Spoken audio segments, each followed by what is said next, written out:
Parece que somos pocos, pero es mejor que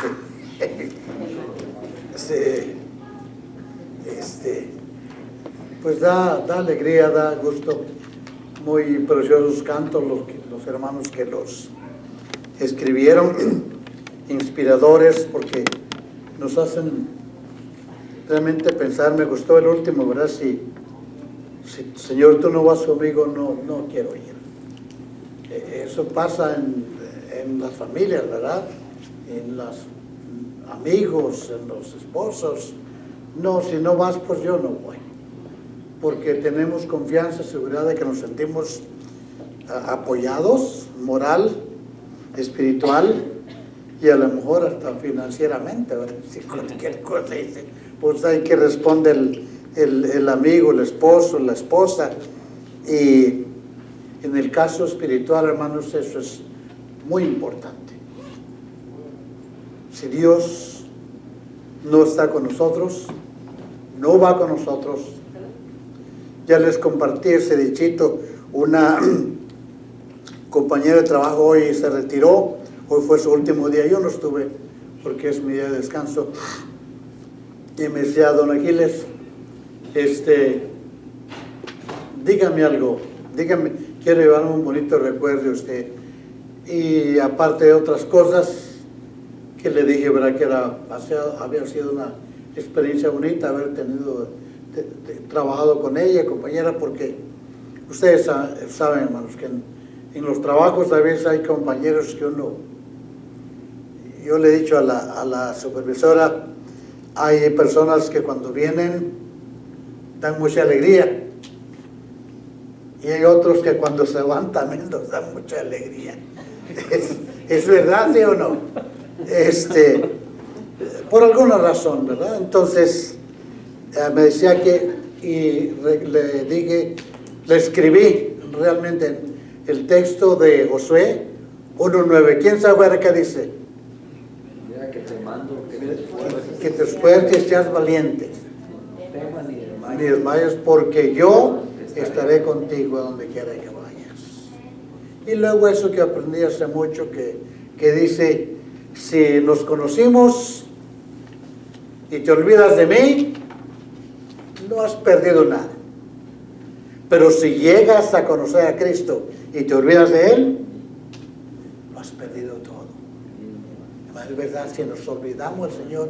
El hermano mencionaba, ¿verdad?, que a veces algunos personas que llegamos a amar como compañeros en la milicia cristiana, como soldados del Señor, pues de repente nos abandonan. No sabemos por qué. Solamente ellos saben y Dios también. Y en algunos casos es peor porque vuelven, como dijo el apóstol San Pedro, como la puerca, ¿a qué? A revolcarse en el lodo donde habían salido. Así lo dice la palabra, no lo digo yo. Y es verdad, porque duele en el corazón saber a aquellas personas que llegamos a amar y que a veces estuvo aquí en el frente compartiendo, hasta enseñando, y de repente pues ya no está. Duele. Y algunos lo vemos positivamente y dicen, bueno, yo tengo que aprender más del Señor para estar siempre firme. Me ha tocado dar el estudio de lo que es la Biblia. Y voy a repetirles, y si lo saben, repítenlo conmigo. Los cielos cuentan la gloria de Dios y el firmamento anuncia la obra de sus manos. Amado Dios, te amamos, Señor.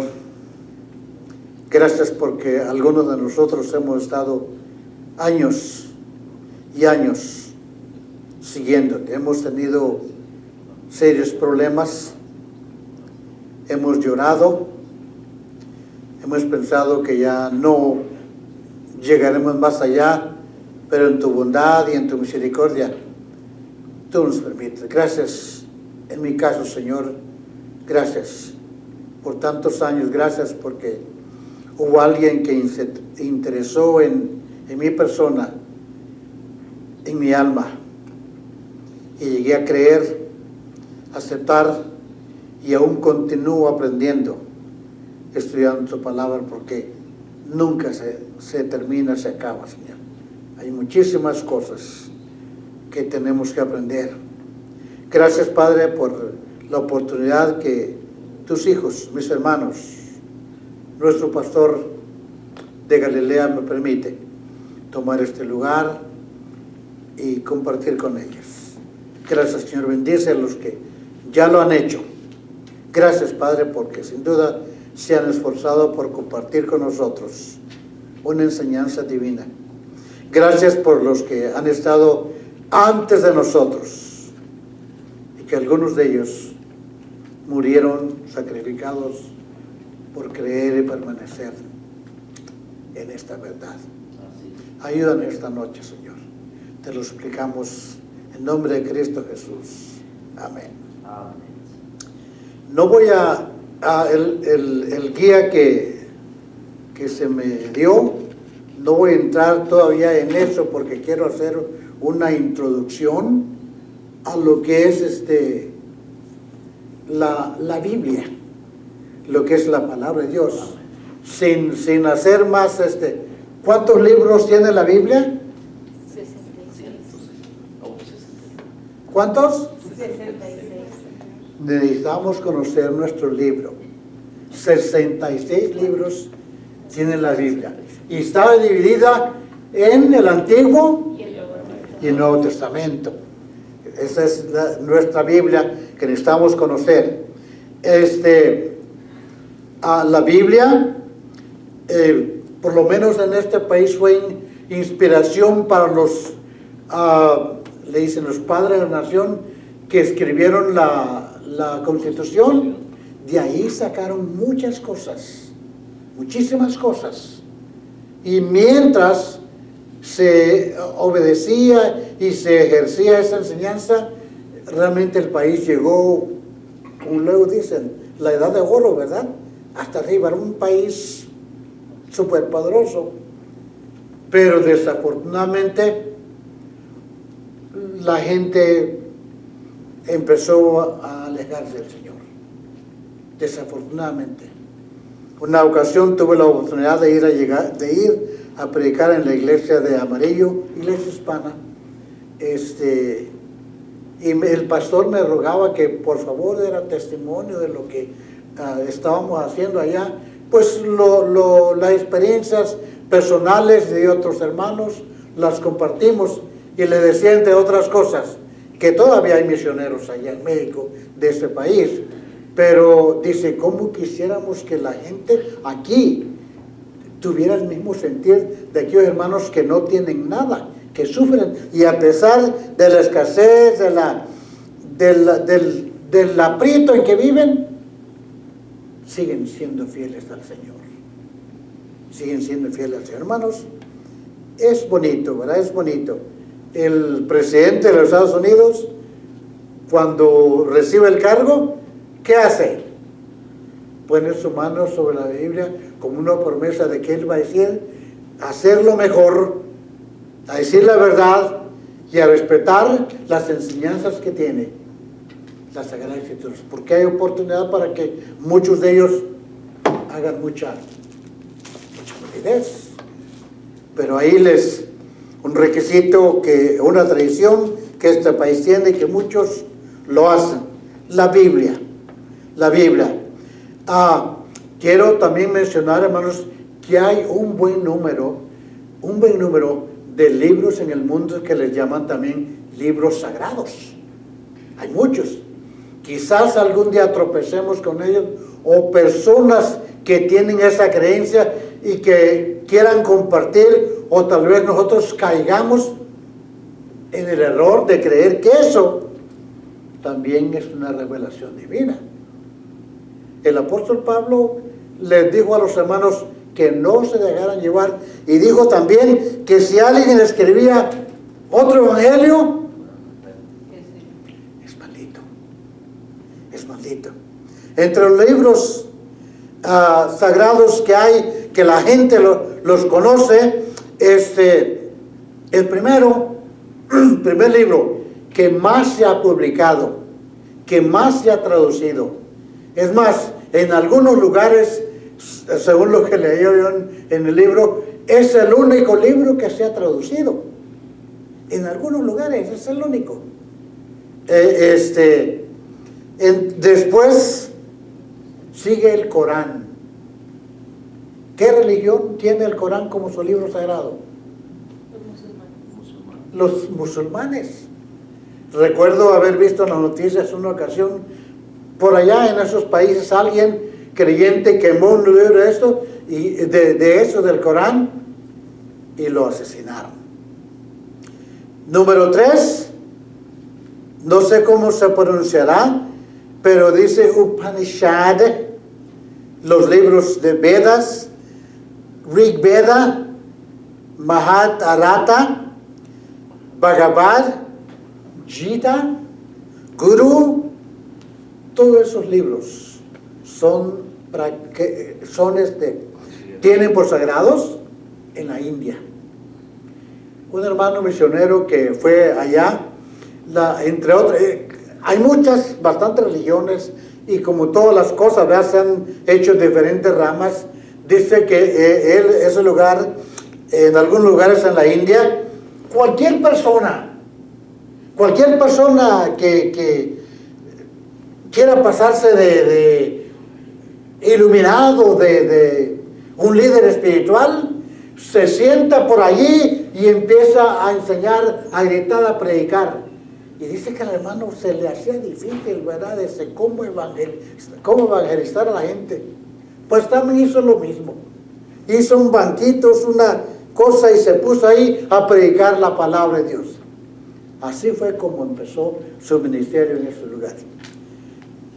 Hay otros libros, el Torah y el Talmud, que es de los judíos. El Torah y el Talmud de los judíos, de los hebreos, que aún continúan conservándolos para leerlos y para enseñar a sus hijos y para conmemorar las cosas que el Antiguo Testamento dice. Otro libro que hay, el libro del Mormón. El libro del Mormón, que José Smith asegura que un ángel vino y le reveló y le enseñó las famosas tablas de oro, y que él las tradujo. Para ellos esos son libros sagrados. Si llega a mis manos, para mí es un simple libro. Un simple libro. Hay otro libro, el Tipitaka, que son los cánones del budismo. Tal vez algún día llegue a su hermano, lo oigan y digan: oye, este libro es sagrado, pero ¿cómo? Los cánones del budismo. ¿Ustedes saben quién fue el fundador del budismo? Buda. Por eso es budismo, Buda, ¿verdad? Es como el chistecito que dice: ¿qué color era el caballo blanco en Napoleón? Pues blanco, ¿verdad? Siddhartha, originalmente su nombre dice que era Siddhartha Gautama. Él dice, sentado en un árbol, él, como José Smith, recibió la revelación de una iluminación y le dijo qué es lo que tenía que hacer. Están esos libros famosos, los cánones. Eso es en China, ¿verdad?, en el Oriente. Ahora está otro libro que se llama el Kojiki. Es el libro del Japón, una religión que se llama Shintoísmo. También otro libro para ellos sagrado en Japón, que se llama Granth Sahib, una religión que se llama el sikhismo. Muchos de ellos han conquistado a algunas gentes. Y yo recuerdo que cuando estaba viviendo en Nuevo México, había una colonia, un pueblito, ¿verdad?, de pura de esa gente que todos usan el turbante, que se ponen según ellos, en oración, en concentración. Es una filosofía que realmente Ellos piensan que de esa manera llegarán a ser como dioses o a conocer la verdad, llegar al cielo. Está otro libro que se llama El Senda Avesta. Yo había sabido que esto ya se había terminado. Es el libro sagrado de los zoroastrismo. Y apenas me enteré que en California hay una congregación de esos. Se menciona, ¿verdad?, de muchos años, cientos, miles de años, cuando Zoroastro, el fundador de ese movimiento, igual, parecido, son puras filosofías donde ellos creen conocer y saber la verdad. Pero el libro más popular en el mundo entero es la palabra de Dios, imprimido más que cualquier otro libro, traducido desde los tiempos antiguos hasta los tiempos modernos. No recuerdo quién me platicaba que está traducido en los dialectos de las tribus mexicanas. Está traducido para que la gente llegue a conocer lo que es la revelación divina. Ahora, para estas gentes constituye una composición cultural en sus respectivas lenguas, porque ellos llegan a conocer cómo el Señor enseñó o pidió o decidió que los pueblos vivieran. Algunos lugares ha sido el único traducido en sus idiomas.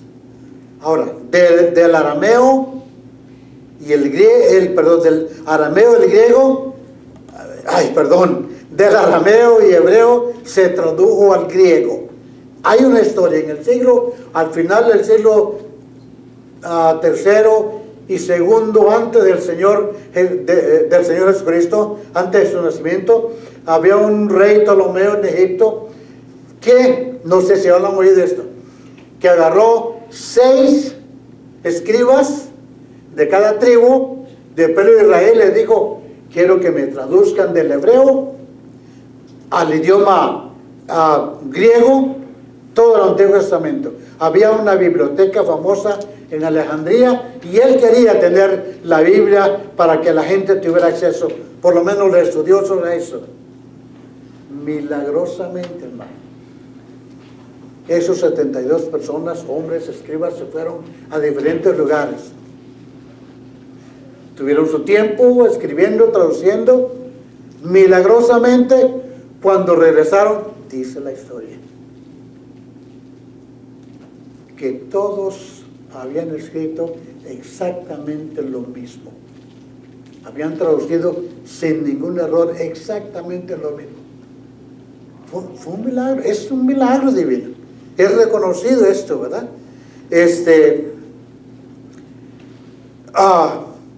Milagrosamente lo traducieron, fue una idéntica traducción, 6 de cada tribu del pueblo judío.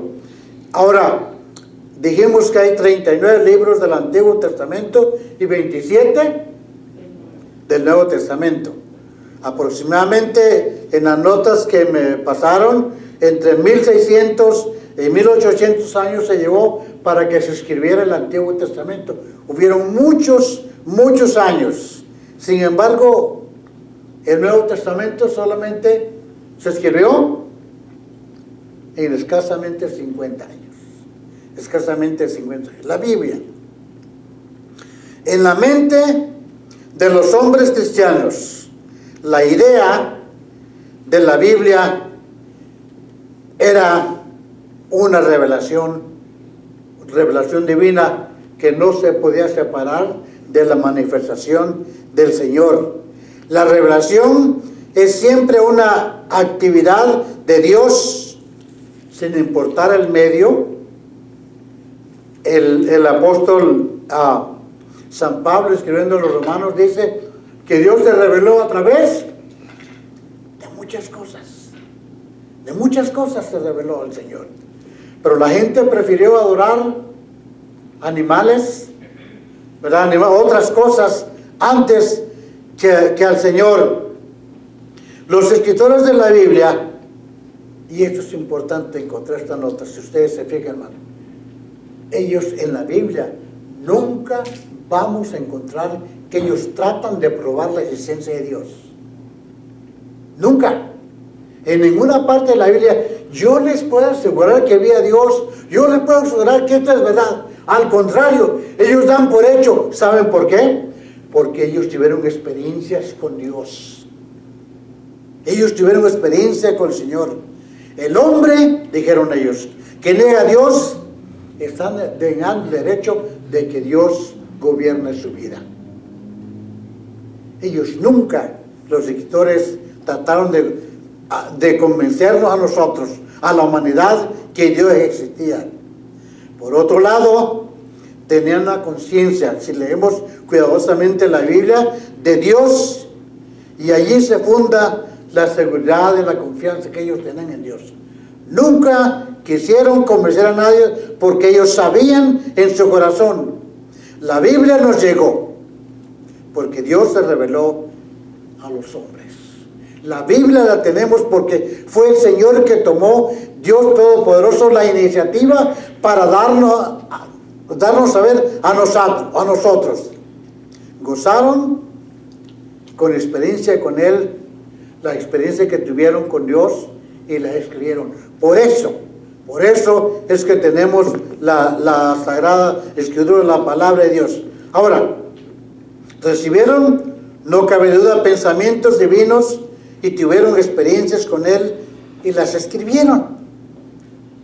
Podemos ver a través de la Biblia cómo los hombres se olvidaron de Él y sufrieron las consecuencias. La historia del diluvio y muchas historias más que tenemos donde el Señor con mano fuerte destruyó. Hay varias historias del desierto, ¿verdad? Donde personas que se rebelaron. Esa es una de las experiencias que ellos escribieron sabiendo que ellos lo vivieron, que ellos lo vieron. Experiencias. Pero la gente se alejaron de Dios. Y Dios los castigó. Sin embargo, al pueblo de Israel lo trajo de nuevo a Él. Entonces tenemos un registro providencial de esas relaciones dejadas para nuestra instrucción, haciendo un registro para nuestro bien. Ahora, lo que leo es que muchas de las cosas que pasaron, hermanos, se escribieron en aquel tiempo porque estaban sucediendo, pero con la intención de que nosotros, los que lo escribieron, no sabían. Pero Dios, que sabe todo, estaba tratando de conseguir a través de las Escrituras que las generaciones venideras conociéramos lo que había pasado en aquellos tiempos. Porque así la gente no creyera que la presencia de Dios solamente fuera una exhibición de poder, sino que Él estaba dirigiéndose a los hombres. El registro de estos nos ayudan a encontrar a Dios teniendo un valor tanto para ellos como para nosotros. Las cosas que pasaron, ellos no se imaginaron que al escribirlas, el antiguo, los profetas, los reyes, toda la historia bíblica, que al tiempo nosotros seríamos bendecidos por esa enseñanza. Cristo vino como la revelación final de Dios. Y entonces, a veces se me explico bien, entonces resultó el cristianismo cuando vino Cristo. Así que el Nuevo Testamento no se escribió sino que hasta el cristianismo hizo su aparición.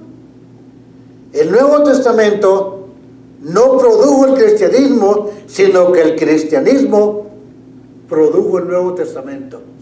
Porque fue la historia de la iglesia, el nacimiento de un movimiento provocado por una persona llamada Jesucristo, conociendo que Dios se había revelado en el Señor. Si nos damos cuenta, si me explico bien, ¿verdad? El cristianismo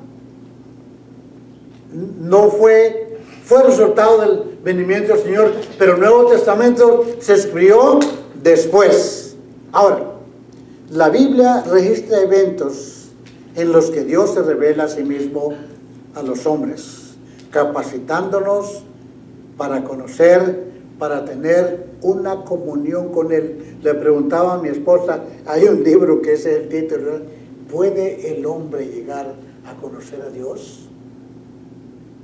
¿Podemos realmente llegar a conocer a Dios? Realmente es una pregunta bastante interesante.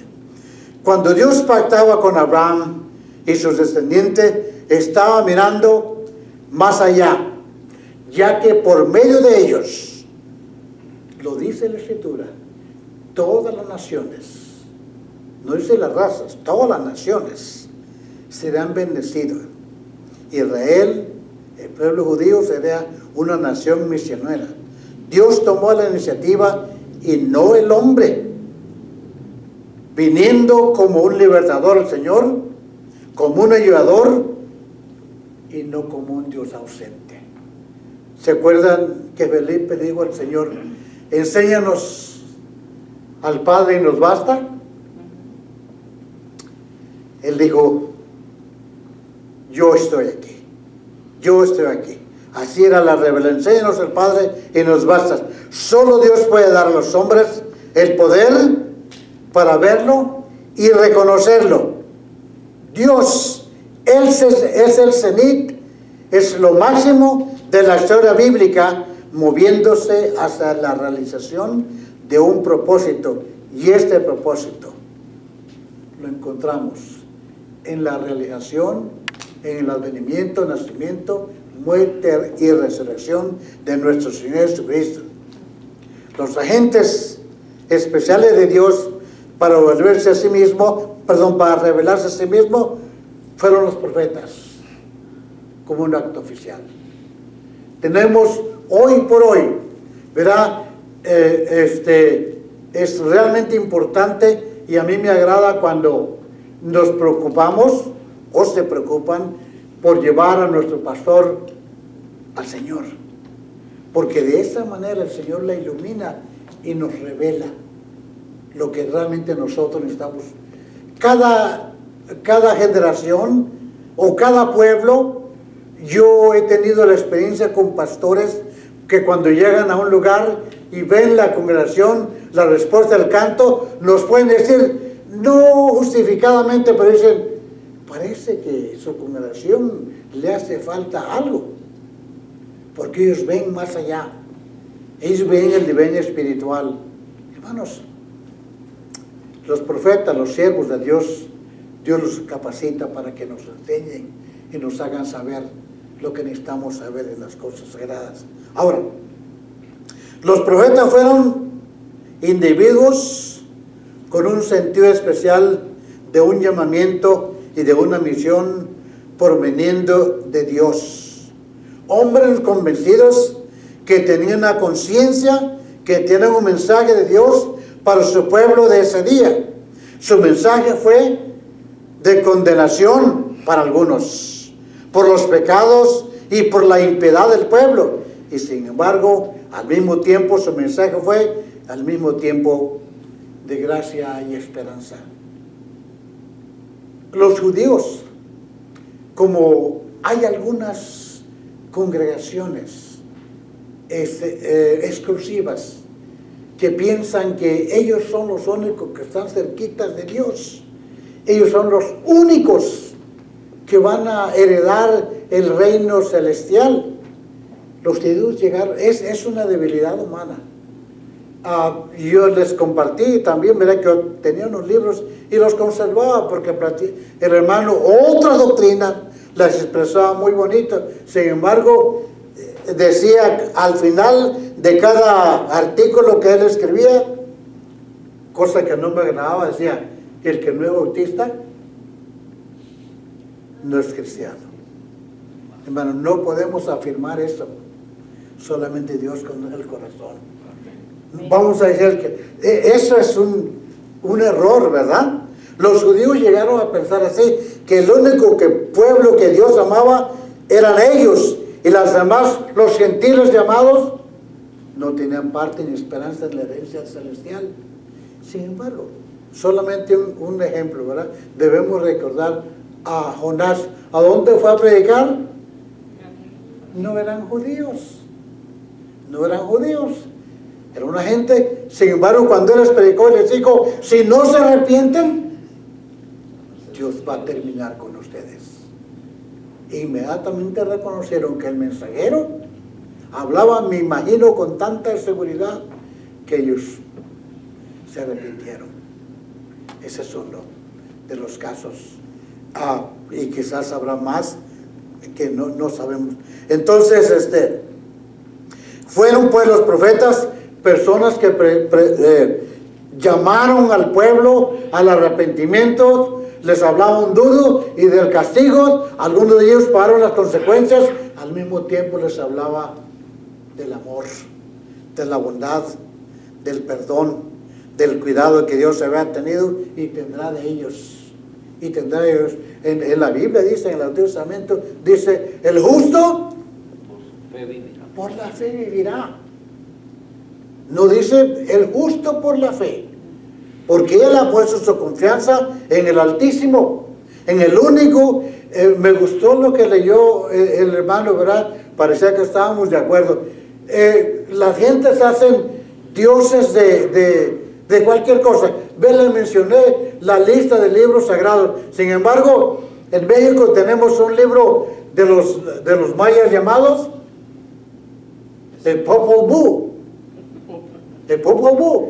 Según ellos, ahí donde estaban las profecías de que el 2012 el mundo se iba a acabar. ¿No es cierto? En la televisión, en muchos lugares, todo eso era un alboroto, ¿verdad? Las profecías mayas. Hermanos, el Señor desde el principio empezó a hablar y nos ha dicho claramente, ninguna de esas otras filosofías, religiones, ninguno de los profetas o líderes de ellos han muerto y se ha resucitado. Y los apóstoles dijeron, nosotros somos testigos. ¿Qué dijeron? Oculares, porque los vimos. Cuando las mujeres fueron a Pedro y le dijeron, ya no está el Señor, Pedro corrió para asegurarse. Ninguna religión ha tenido un pueblo tan entregado y consagrado, ninguna fe, porque Dios se ha revelado y los profetas fueron un gran ejemplo. Los profetas no eran reyes, eran del pueblo común, como nuestros pastores son. No tienen esos títulos allí de universidades, no los tienen, pero tienen la aprobación divina. Tienen la aprobación divina. Están seguros del llamado celestial y ellos predican con seguridad, nos enseñan, porque aman como Dios a un pueblo que necesita su perdón. Estos profetas, dijimos, fueron del pueblo, vivían una vida recta, proclamando el mensaje fiel de Dios al pueblo sin tomar en cuenta las consecuencias. Vemos la lista en Hebreos, el capítulo 11, de tantos hombres, y dice, algunos fueron sacrificados y hasta aserrados. ¿Recuerdan qué le pasó a Juan el Bautista, verdad? Yo en películas vi eso, que había un tronco de madera donde los pobres hermanos los ponían allí y les cortaban su cabeza. Qué triste, hermanos, con una espada grandísima. Con una espada grandísima les cortaban su cabecita y es tristeza. Pero estos profetas sirvieron sin temor a sufrir las consecuencias que sobrevinieran, y sus mensajes siguen siendo una bendición permanente y tienen un poder espiritual, pero cuando leemos profecías, sus mensajes todavía nos tocan nuestro corazón y lo aplicamos a nuestra necesidad, sabiendo que si aquellos hombres de aquel tiempo le fallaron a Dios, a lo mejor nosotros tal vez caigamos en ese error y no queremos y nos arrepintamos y vengamos a sus pies. Ahora, la Biblia, pues, hermanos, es un libro inspirado, producto de la revelación e inspiración, teniendo una revelación para nosotros. Cualquier duda, inclusive Satanás le dijo al Señor: si te avientas del templo, la punta del templo allá arriba del techo, sabes que Dios dice que tus ángeles te van a tomar. Y por cierto, vi en las noticias en la ABC ahora que allá en New York andaba un hombre que lo andaba buscando, lo vieron, lo andaba buscando el FBI, y se encerró en su cuarto, no va a entrar. Entonces quebró la ventana y quería saltar para a cometer suicidio, pero pues no iba a poder porque la policía tenía un globo con aire tremendo en el piso, ¿verdad? Así que se tiraba, no iba a pasarle nada porque ya lo estaban esperando, ¿verdad? Allí, y así le digo al Señor: lánzate, los ángeles te van a agarrar para que tu pie no tropiece en piedra. Sin embargo, el Señor le dijo: esto lo digo para que nosotros sepamos, hermano, que la revelación, dije al principio, y eso me impresionó a mí también, que los que escribieron la Biblia no trataron de convencer a nadie. Ellos sabían que Dios ya existía. En ningún momento dudaron. Ellos sabían, y por eso con esa seguridad, con ese amor y con esa confianza entregaron su vida y su mensaje. No tentarás al Señor tu Dios. En otras palabras, ningún hombre, ni el Hijo de Dios, podía forzar a Dios demandando protección en un riesgo peligroso. No podemos dictar los términos de la fe exigiendo a Dios esto o aquello para probar su amor y su poder. Dios existe, hermano. Y Dios nos va a contestar cuando nosotros. Y Dios nos va a hablar cuando menos esperemos, usando cualquier cosa. Hasta los niños, la esposa, el pastor, el maestro, mi hermano, mi hermana. Él me va a revelar, Él me va a hablar. Dios no tiene límites. Dios es Dios y no hay negociación, ni le vamos a decir: Señor, porque muchas veces nos atrevemos a decir: Señor, si tú me bendices, yo te prometo que no voy a fallar a la escuela dominical. ¿No decimos eso? Si tú me bendices, voy a hacer esto. Hay gente que lo dice. Lo dice. Hermanos, a Dios no lo vamos no vamos a hacer trato con Él. Él es Dios y Él nos dice lo que nos conviene hacer para nuestro beneficio. Ahora, solo el riesgo de nuestra fe y la aventura de confiar en Él nos sacará adelante.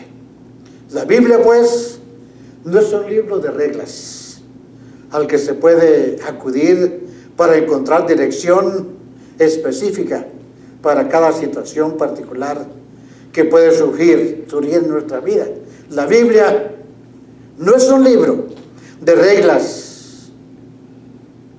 Lo que necesitamos es encontrar la verdad permanente y los principios manifestados en la Escritura y aplicar la verdad cada situación con espíritu cristiano. Con esto termino, hermanos. El apóstol Pablo dijo a los tesalonicenses en su carta que cuando se vieran, dijo que se saludaran con, pero que no lo hacemos aquí, porque era bueno. Sin embargo, yo pienso que si el apóstol Pablo hubiera visto la costumbre que nosotros tenemos, hubiera dicho, hermanos, salúdense de manos. No se olviden que este que está sentado allí, aquel que está allá es su hermana en Cristo, es su hermana en la fe. Aprendemos también en Juan 13:14, como yo he hecho, digo el Señor, vosotros también hacéis. Antes de morir, lavó los pies de sus discípulos. Eso enseña humildad. Pablo dijo que ninguno tenga más alto concepto de sí que el que debe tener. Porque la presencia de Dios, hermanos, es como una vara, ¿verdad?, que pasa y todos, el hermano se sube y el grandote se baja, porque la regla la ha puesto yo, la iglesia, el pastor, la regla la ha puesto nuestro Dios. Y esto es lo que pide. ¿Qué pide, dice Jehová, de ti? Solamente hacer justicia y humillarte ante Dios. La Biblia, pues, hermanos, es una revelación de Dios. Es un registro de acciones, de acontecimientos que pasaron en muchos tiempos aplicado a esta gente. Pero cuando nosotros la leemos decimos, esto se aplica a mí también. Y la razón, escuchaba a un pastor diciendo que todo el mundo dice, pues yo soy bueno, la mayoría de la gente, ¿verdad? No hago nada malo. Hermanos, si la gente no hiciera nada malo, si la gente fuera buena, como dicen, ¿creen que el mundo estaría como está? No estaría mal. Sin embargo, la mayoría de ellos dicen, yo soy mejor, yo no tengo por qué obedecer a Dios, no tengo por qué arrepentirme, no hago esto, no hago lo otro. Que Dios les bendiga. Gracias por escucharme.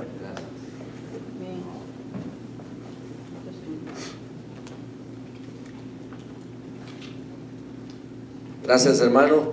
Bonita introducción. Hace años escuché a un hombre cuando le hablaba de la palabra, pues un hombre que había ido a universidad, y me decía, ¿sabes que la Biblia no es el único libro sagrado que existe? Y le dije, pues es el único que yo conozco.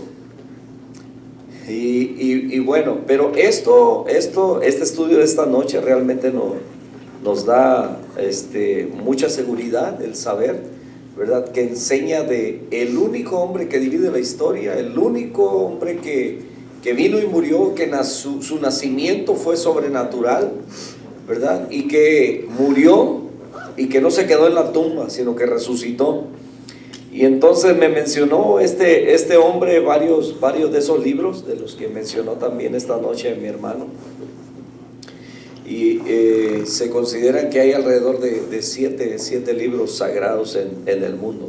Pero obviamente, ¿verdad?, por las estadísticas tenemos la revelación más segura. Así es que gracias a Dios por esto, mis hermanos. Realmente es un gozo poder saber, ¿verdad?, que tenemos una salvación muy segura. Quiero leerles en 1 de Crónicas capítulo 4, en el verso 9 y 10, hay una oración que hace un hombre.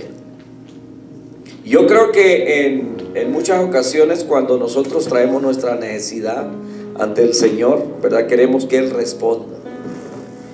No da muchos detalles de este joven, aunque si hay historia, ¿verdad?, alterna de lo que queda registrado aquí en la Escritura, y algunos comentaristas también ponen un poquito de ello.